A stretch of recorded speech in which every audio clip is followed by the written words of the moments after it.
nom du Père et du Fils et du Saint-Esprit. Amen. Ô Saint-Esprit, que ton amour en ce jour éveille en nos cœurs meurtris la douleur du péché et la grâce du repentir. Que ton amour nous illumine et nous guide vers le Christ, notre Seigneur. Amen. Évangile de Jésus-Christ selon saint Luc. En ce temps-là, comme la foule s'était rassemblée par milliers au point qu'on s'écrasait, Jésus, s'adressant d'abord à ses disciples, se mit à dire : « Méfiez-vous du levain des pharisiens, c'est-à-dire de leur hypocrisie. Tout ce qui est couvert d'un voile sera dévoilé, tout ce qui est caché sera connu. Aussi, tout ce que vous aurez dit dans les ténèbres sera entendu en pleine lumière.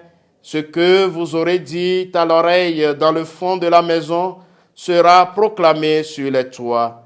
Je vous le dis à vous, mes amis, ne craignez pas ceux qui tuent le corps et après cela ne peuvent rien faire de plus. Je vais vous montrer qui vous devez craindre. Craignez celui qui, après avoir tué, a le pouvoir d'envoyer dans la géhenne. Oui, je vous le dis, c'est celui-là que vous devez craindre. Est-ce que l'on ne vend pas 5 moineaux pour 2 sous? Or, pas un seul n'est oublié au regard de Dieu. À plus forte raison, les cheveux de votre tête sont tous comptés. Soyez sans crainte, vous valez plus qu'une multitude de moineaux. Acclamons la parole de Dieu. Chers frères et sœurs bien-aimés dans le Seigneur, en ce vendredi 20 octobre 2023, vendredi de la 28e semaine du temps ordinaire, année A, Jésus nous révèle qu'envers et contre tout, quelle que soit l'opposition qui nous est manifestée, aimons et veillons à ne prononcer que des paroles qui construisent et qui font du bien à ceux qui les entendent. Le levain de Jésus dans la pâte humaine, c'est son amour manifesté dans la chair qui se donne à nous.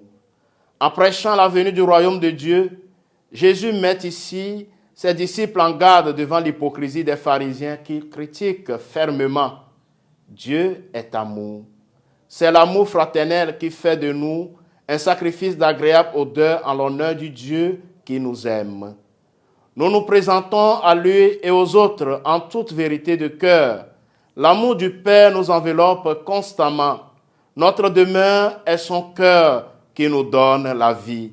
La tendresse de Dieu est le dernier mot de Jésus dans l'Évangile. Elle est le point d'appui de notre confiance. Jésus nous offre chaque jour son corps et son sang, et son Esprit Saint est sans cesse à l'œuvre dans notre vie pour nous recréer à son image. Nous pouvons craindre la persécution et cela est compréhensible. Néanmoins, Jésus veut nous inonder de son amour infini. Il nous faut y croire et laisser Dieu passer devant nous. En lui, nous trouvons la vie et le salut. Nous croyons que nous sommes le fruit de la bonté du cœur de Dieu. Jésus nous redit le mystère de notre Père dont l'amour est infini. Demandons, chers frères et sœurs, en ce jour, la grâce d'être transformés par l'amour de Dieu pour lui rendre grâce de plus en plus. Le Seigneur soit avec vous. Que Dieu Tout-Puissant vous bénisse, le Père et le Fils et le Saint-Esprit. Amen.